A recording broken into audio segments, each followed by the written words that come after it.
the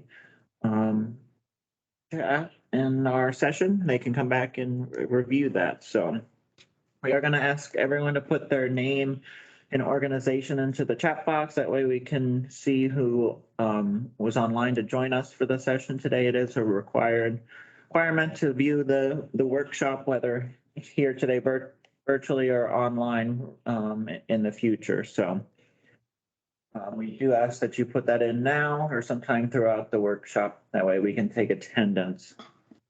We'll have time for questions at the end of the presentation today. We will be going through what 5310 is, what is eligible, and then going through the application workshop process today. So my name is John Gardock. I'm the Transit Mobility Manager, and I'm joined with Claire DiCuccio, who's our transit planner, Taylor Franco, who's our transportation intern, and then Emma Strange, who is our mobility manager for Franklin County and mobility coordinator for our regional mobility plan that we'll get into a little bit later. So I'll turn it over now to Claire to start us off. Hello, everyone. Good afternoon. So some of you may know, some of you may not know, we provide capital and operating grants for public transportation services in order to meet the mobility needs of seniors and individuals with disabilities. We have about 1.34 million federal grant funds for expenses related to equipment used in vehicles to transport older adults and people with disabilities and activities related to mobility management. These funds may be used for purchase transportation projects that specifically serve older adults and people with disabilities, travel training to instruct persons with disabilities on using fixed route bus services, and capital projects to remove barriers at bus stops for persons with disabilities. And most important, these must meet the needs of seniors and individuals with disabilities where public transportation is insufficient, inappropriate, or unavailable. So the purpose of these funds is to improve mobility for the seniors and individuals, like I said, and we want to expand the transportation mobility options available. And as it's pointed out, seniors, but also the individuals with disabilities can be any age. It does not have to be a requirement that they're over the age of 60 or 65. And they have to be any disability defined by the federal government, deaf, blind, intellectual impairments, or orthopedic impairments. And right now, our eligible applicants are the Columbus urbanized area. So that does include portions of Licking and Fairfield County, specifically Canal, Winchester, Pickerington, Reynoldsburg, and Pataskala. And then anyone within Delaware and Franklin is eligible. The new census urbanized area definitions could change soon due to some redefining of urban and rural areas. And so we're at this point, we're not clear how that will change this map, but as of right now, this is where it stands. If you are outside of the Orange area or outside of Delaware County or Franklin County, you fall into the Rural 5310 program, which is an application through the Ohio Department of Transportation. So you need to contact ODOT Office of Transit, Kiera. It runs that program. So if you're outside of this area, you can put in the chat. We'll send you their contact information. So with eligible projects, there's two types of projects. There's traditional projects, which have to account for 55% of our total allotment, and then non-traditional projects, which is a maximum of 45%. So with our traditional sources, that's the most common application that we receive.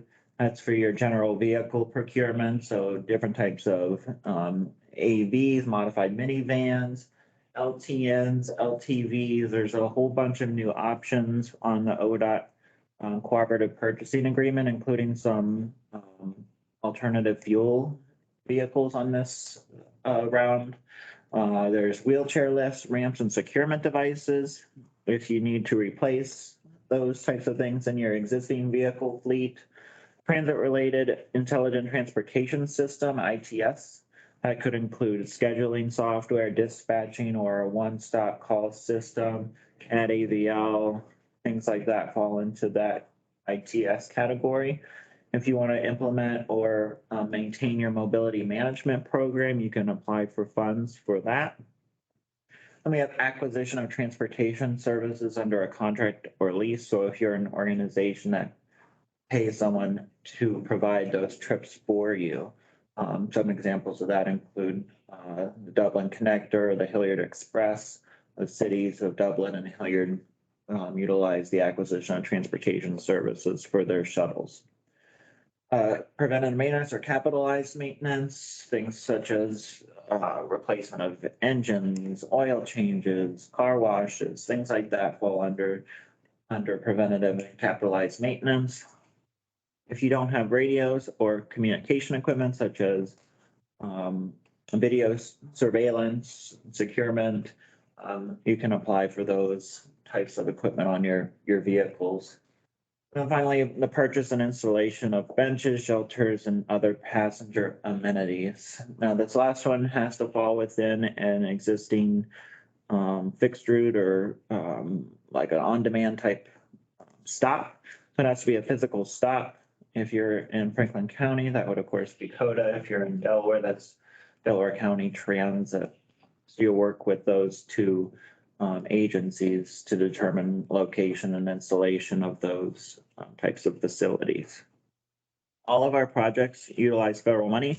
That means that they must be completed and constructed to FTA standards. So if you're doing, for example, the last one with purchase and installation of benches or sidewalks or shelters, it will have to be built according to code and according to FTA standards, which CODA and DCT will make sure that happens. So for our non-traditional projects, again, 45% of these is the maximum. Travel training, that is a program where you have a coordinator that goes through every step of planning for a trip and actually implementing the trip. That's normally done alongside a mobility management program, but it can be separate from that. Building an accessible path to a bus stop. This could be curb cuts, a new sidewalk, accessible pedestrian signals, or other accessible features, such as audio or flashing if blind or deaf. The key to this is it has to be a path to a physical bus stop, again, either with CODA or DCT.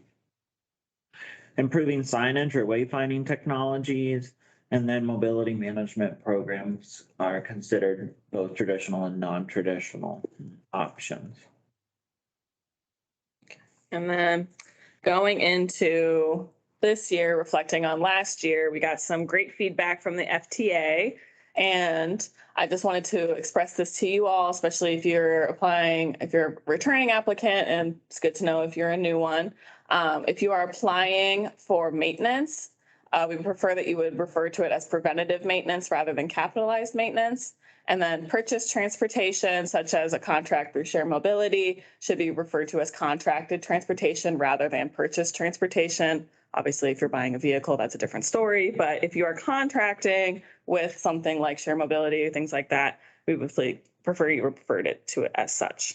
So on that note, looking back on the past projects from 2022, just to get a good idea of what we can do moving forward in the month that we have this application open, you can see we have a lot of contracted transportation and preventative maintenance, mobility management program.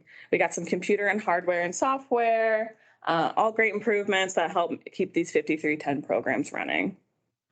In 2022, we did not allow vehicle purchasing due to the global production issues. We are still experiencing that today. However, we are reopening vehicles to be applied for this year. The ODOT Cooperative Purchasing Agreement is new this year. It is now a 5-year term with every year having price increases. So we will have the prices stay the same per year. It'll go up every year, but at least we will know that what the pricing will be. The manufacturers will not be able to come back to us and ask for a price increase for that. While that's great, we also do not know delivery timing on that. Right now, we have a shortage of chassis as well as supplements of the vehicles, seating, hardware, things like that, alongside the auto strikes, which is not in our favor, unfortunately. We are anticipating, again, 2 to 3 year delivery timing, unfortunately. So if you need a vehicle, we fully understand and we'll work our hardest to get those vehicles delivered as timely as possible. If you can do or preventative maintenance or other types of contracted transportation, we suggest applying for those when possible. For our federal funding stipulations, MORPC is a designated recipient of the FTA funds for the Columbus urbanized area. That is an authority given to us by the governor of Ohio. A lot of the designated recipients have now put that back on the ODOT requirements. They are having the same issues we are with vehicles, obviously, but we do administer Central Ohio's. So there's two types of subrecipient awardees. Those for non-vehicle awards, the subrecipient incurs the cost and submits the invoice to MORPC. MORPC then processes the invoices through the FTA trams and echo system, and then MORPC reimburses the subrecipient. So MORPC is never taking any of the 20% local match in this case. We do require that a canceled check is sent back to us to show that you've spent that 20% local match, whether that's contracted transportation services or purchase of equipment, preventive maintenance, things like that. We'll ask that you show us that you've spent your 20% local funds and then provide you that 80% back in a reimbursement. Reimbursements can be done on a monthly basis or a quarterly basis, whatever is preferred by the subrecipient. For vehicle awards, it's a little different. MORPC retains the subrecipient's local share. So at the time that we sign the contract, we will request a 20% local match check. We will then hold that and we put in the purchase order for the vehicle and pay for the vehicle. And then MORPC is reimbursed by the FTA for that 80% other match. So that's how the two different awards are done. In the past, we had a funding round that was 100% federal. That was only due to the COVID dollars through the CARES Act. We do not have access to that anymore. So we are putting back the 20% local match requirements for this funding round. For the 20% local match, these are the sources that we can accept: state or local appropriations, non-DOT federal funds, dedicated tax revenues, private donations, revenue from your contracts with human service agencies, or income generated from advertising. So if you have a question about how you're going to fund your local match, please give Claire or I a call or an email and we can make sure that your local match will be accepted. But it's pretty generous how that local match can be funded.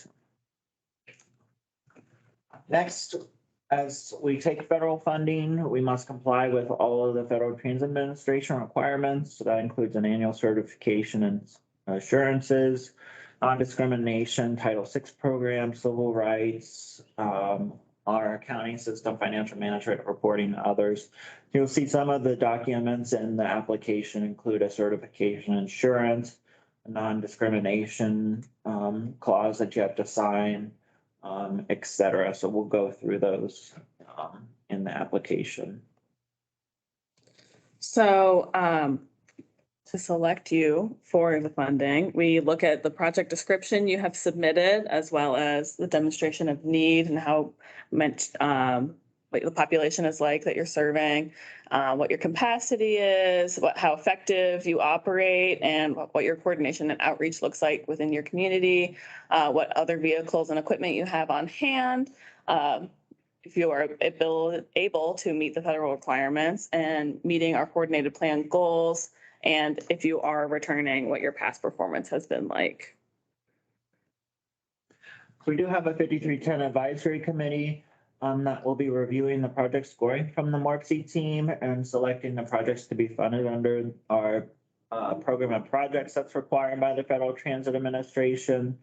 So these are just some of the different groups that are part of that advisory committee. This is gonna be a very competitive round of funding. A lot of need in this year's funding round for the $1.3 million available. So there are gonna be projects that we're not gonna be able to fund in this round. Stay tuned to, we have the calendar at the end of the presentation to show show how that's gonna be all put together.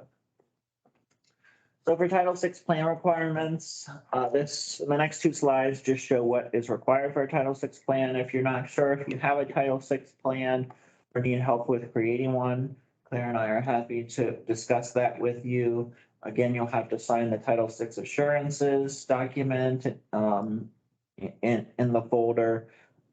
Just requires a policy statement signed by the head of your agency. So next slide. You have to have a Title VI complaint policy and post that on all of your vehicles. So that has to be visible to any rider if you have vehicles in your fleet. So we do require that, and we'll do technical reviews to make sure that policies are maintained.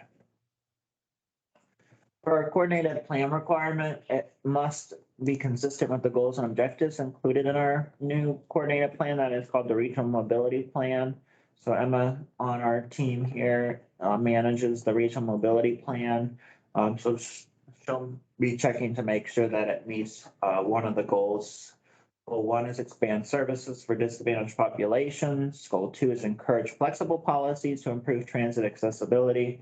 And goal 3 is increase awareness of programs and services. So has to meet one of those 3 goals in the coordinated plan.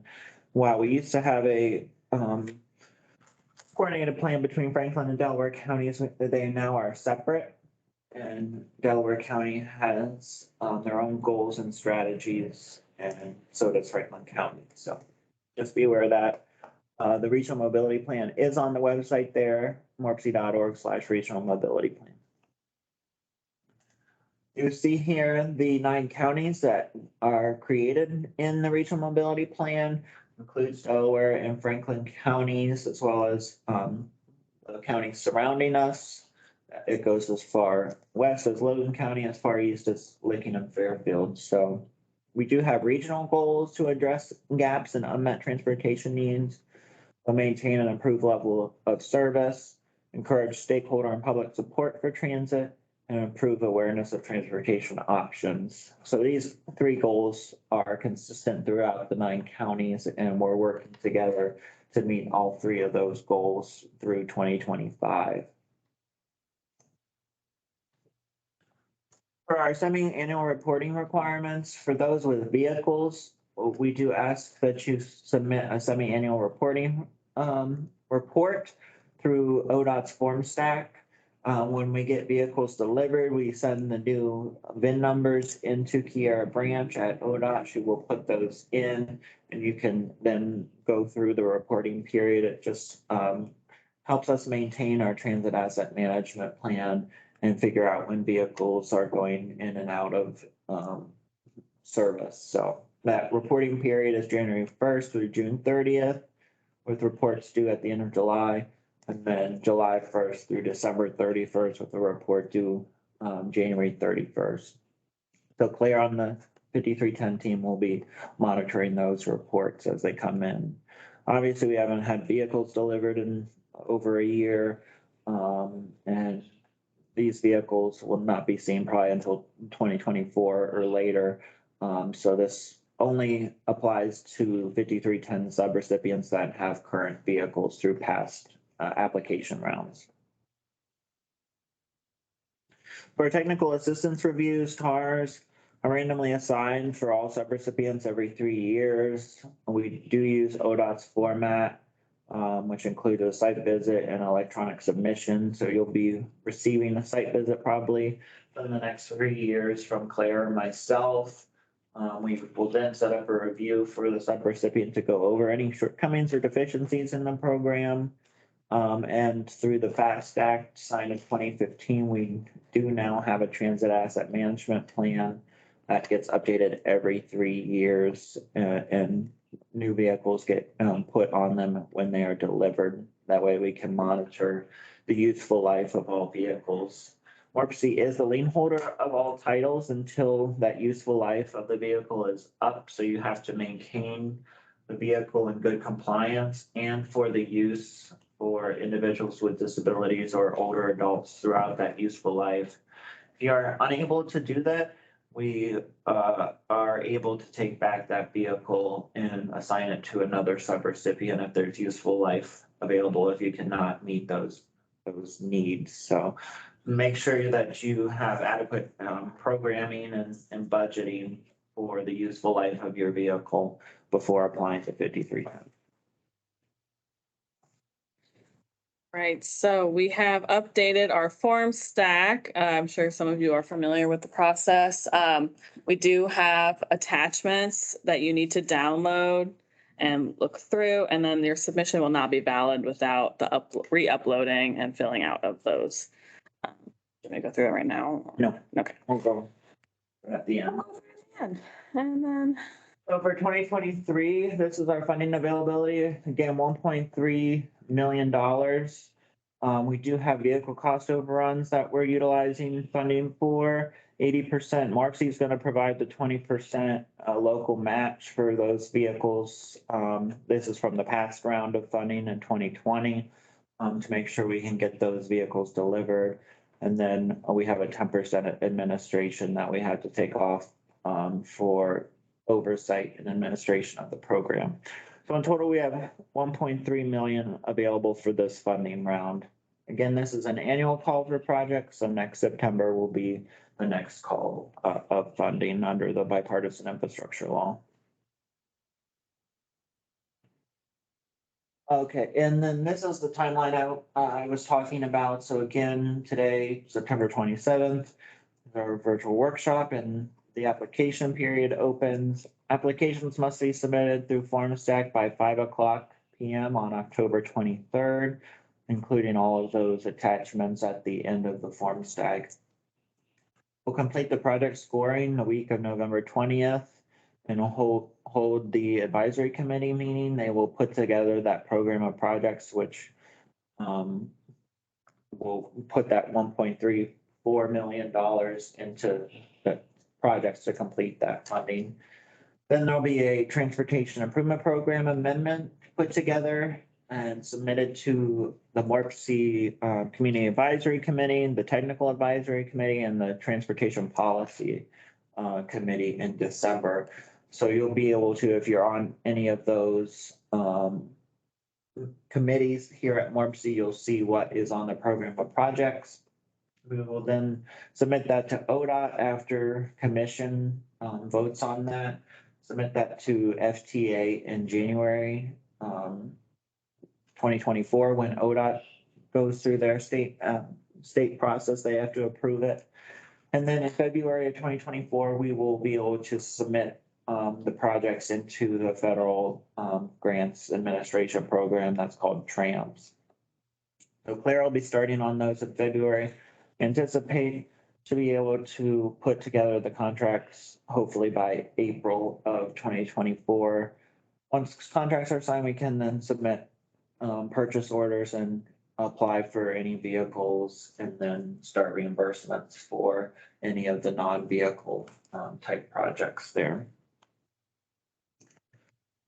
Okay, at this time, we'll take any questions that anyone might have. You can either put it in the chat box or unmute yourself before we go into the FormStack application itself. Are there any questions about the program or anything we cover?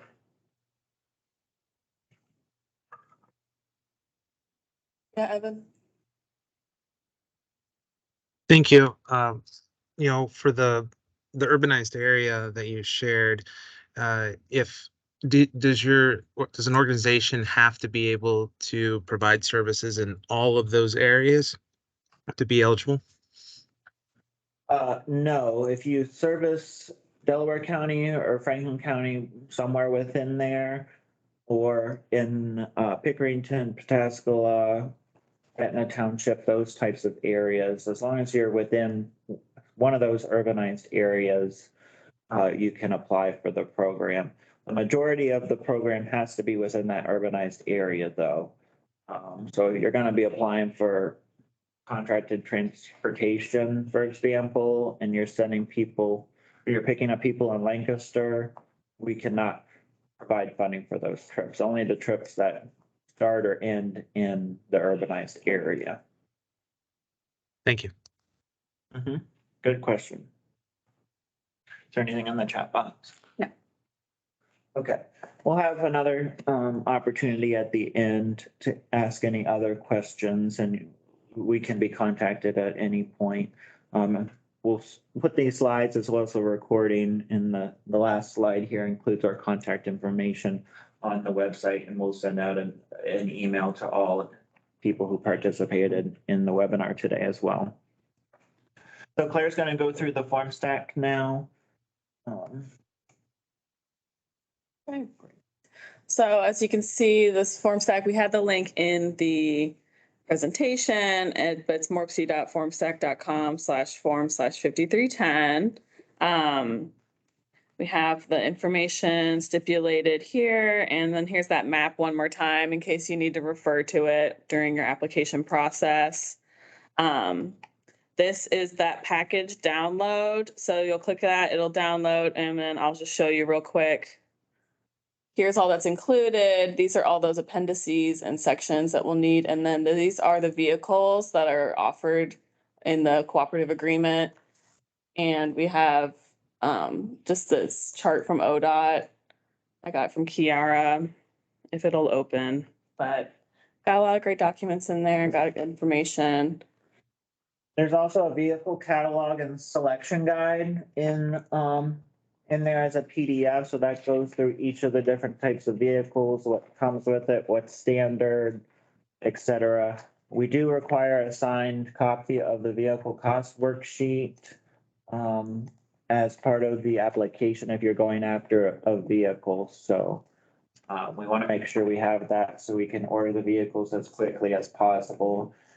Because the ODOT cooperative purchasing agreement covers the entire state, which is, 50 some transit agencies plus all the 5310 programs. So there's a long line for purchasing of vehicles at the moment. And then obviously you'll probably review all of this once you open up your application. But you are able to save and resume at any time. So it is a lot. So if you ever need to come back, you just save it and you'll be able to pick up where you left off. But we'll go ahead. This first page is just who your agency is. Are you new and returning? Who you represent? And then these information that we'll need to give to finance. Who you are, et cetera. And then with the save and resume later link, it does send you a new link every time you save. So you'll get a brand new link. You can't go back to the first one you receive. So just be careful with that you're going to the most recent email you received from FormStack if you're returning to review your application. And then next we'll do that service area, which kind of answered that question earlier, but like if you come from City of Dublin, your service area primarily will be City of Dublin, who is in your population, and are there going to be any trips outside of your service area? And then these will just be your future capital and vehicle capital needs. So if you have like those vehicles that are included in that document, how many you would like to apply for. This goes from 2024 to 2027. So if you don't need any vehicles, you can just put 0 in this and keep on going. So that helps us with our transit asset management plan and planning for the future of what we might need for the program. So. And then you'll just put in your project description and what your local match you anticipate will be, and a description of your project, your goals, and how does your, give us a good example of how you're going to expand accessibility, mobility options for seniors and individuals with disabilities, what you're requesting and how it's going to come back to that. And then you'll need to, again, follow through with that stipulation about the bridging access to transportation. So if you are in Columbus, you are going to be serviced by CODA. Obviously, certain parts of Columbus, it's not as great as we would love it to be, but it's there. Make sure you put that in there. And then what your agency, who they serve, and if your agency serves individuals who do not fall within the guidelines of this program, you just have to make sure that you are serving the individuals who this money is for. And then if you coordinate with other agencies, we've seen that before, it's fine. Just make sure you include who they are and what you are accomplishing when you're doing that. And then you can add more than one. Because you guys all get along and you guys all help the people, and it's wonderful. What is being done to address the issues caused by the supply chain? We'll get back to that at the end. Thank you, Taylor. So these are your funding requests. So you'll just want to include all of that. And then at the top here, you'll see that this goes along with that appendix that I showed you earlier in this documents. And then you'll just include what you have.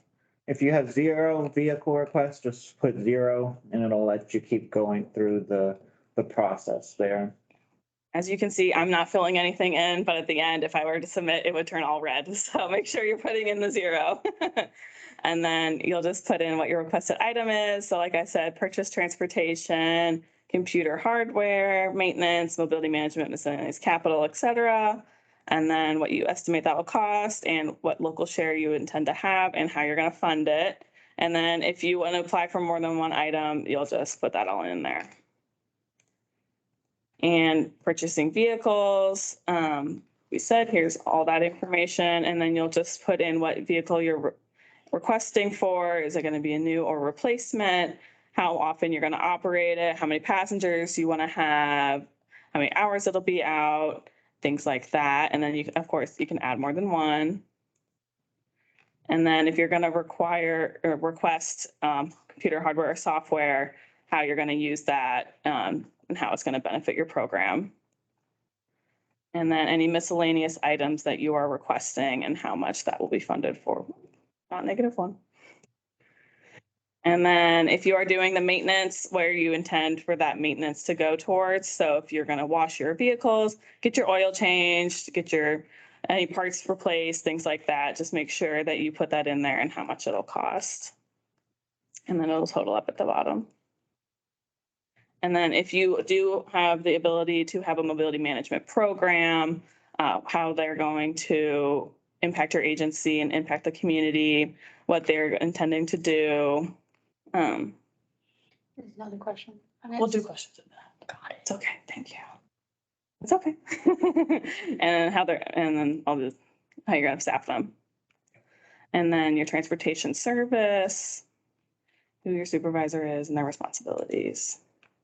And then your budget narrative for mobility management. And then, like you said, that's in section 4 of the documents, if you ever need to refer back to it. And then the demographic information that goes to that Title VI data collection. And we'll just need to collect that. It's just an estimate if you don't have a specific population survey done. So just do your best to estimate these different types of population groups. And then again, more just Title VI, just any information, anything you've had happen at your agency. If you've had any complaints, things like that, just report those to us. And make sure you're complying. And then we will also, these are those attachments that I've talked about so many times, and you'll just need to put them in here and make sure they're filled out and signed. And then you'll submit the form. Obviously, like I said, if I click submit, it would just turn all red. So I will not do that, but that is the end of that. And I think For the attachments, you'll have to upload those last because they don't save. The attachments don't save in that save and resume feature. So wait to attach all your attachments at the end when you're ready to submit, put them in a zip folder or something until that time. So, And if you have any issues, just let me know. We'll figure it out. We'll get your documents in. So, all right. Does anyone have any questions regarding the form stack? If you're returning, I don't think you're going to expect anything different. It's pretty straightforward. So some of the questions, what is being done to address the issues caused by the supply chain shortage? For currently unfulfilled 5310 awards. So we are issuing the POs for the second round of price increases we have received for those. We are gonna be working with the vendors to give us, a delivery timeframe of when those are expected and stay on top of those vendors, as we know that the subrecipients need those vehicles. Unfortunately, all the vehicles we ordered were canceled by the vendors, and so we're reissuing those and putting those back in at the moment. When it says current vehicles, does that mean current 5310 purchase vehicles? Yeah, under the current vehicle item, we only are asking for vehicles that are 5310 funded through previous cycles. So if you don't have any, you can just put 0 on those. Our organization currently leases vehicles through Enterprise. Would we be able to work through Enterprise with this grant? So they would be the vehicle owner. And we can lease back from Enterprise. Are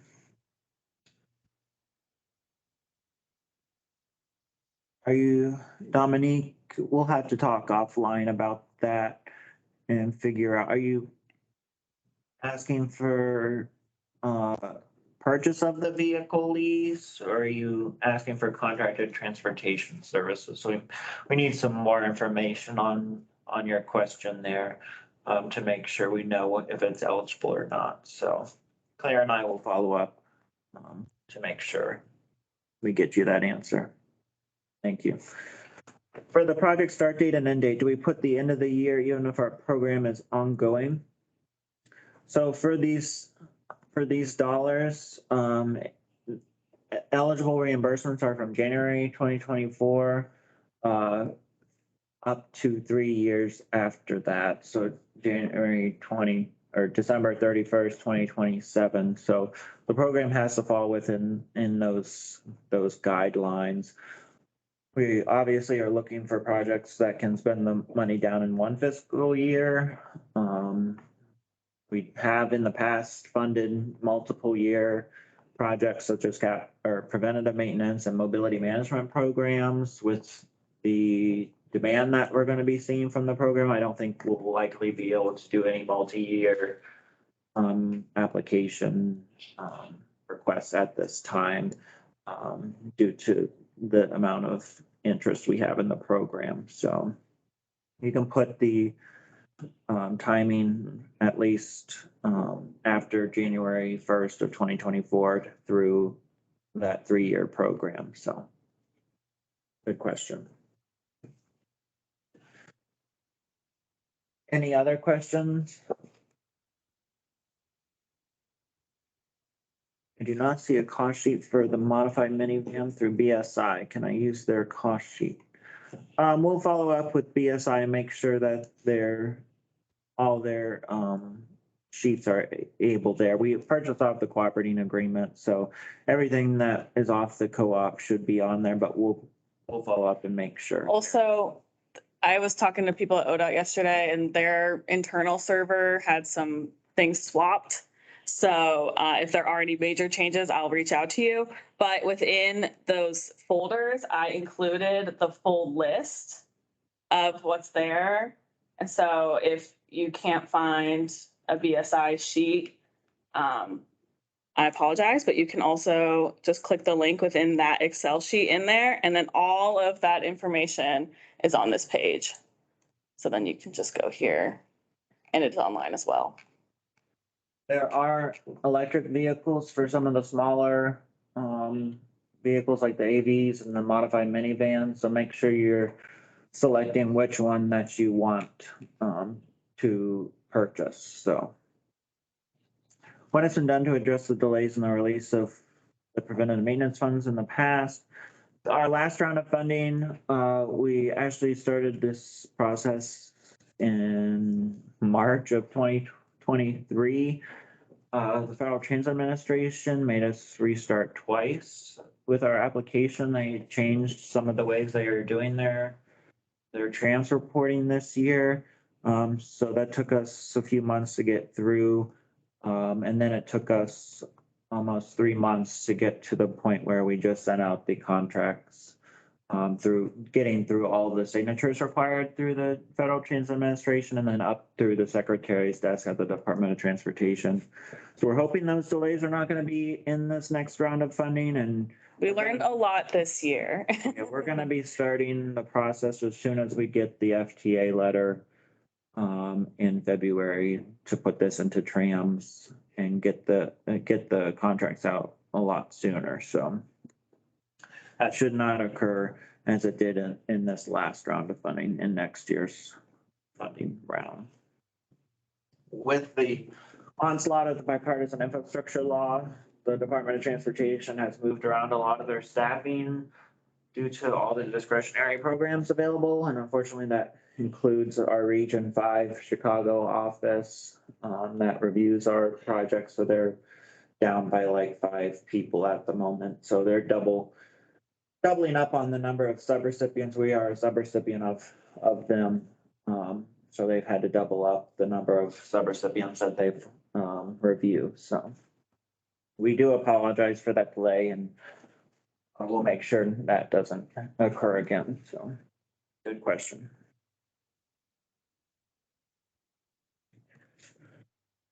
Okay, I don't see any further questions at the moment. Again, Claire, you'll be receiving an email from Claire with the presentation PDF materials, the links to the form stack. The biggest thing is making sure in that yellow box that you download that supplemental information. So make sure you do that today and give us a call or email whenever you have questions. So with that, we will end the workshop and look forward to all of your applications. Thank you, everyone. Thank you.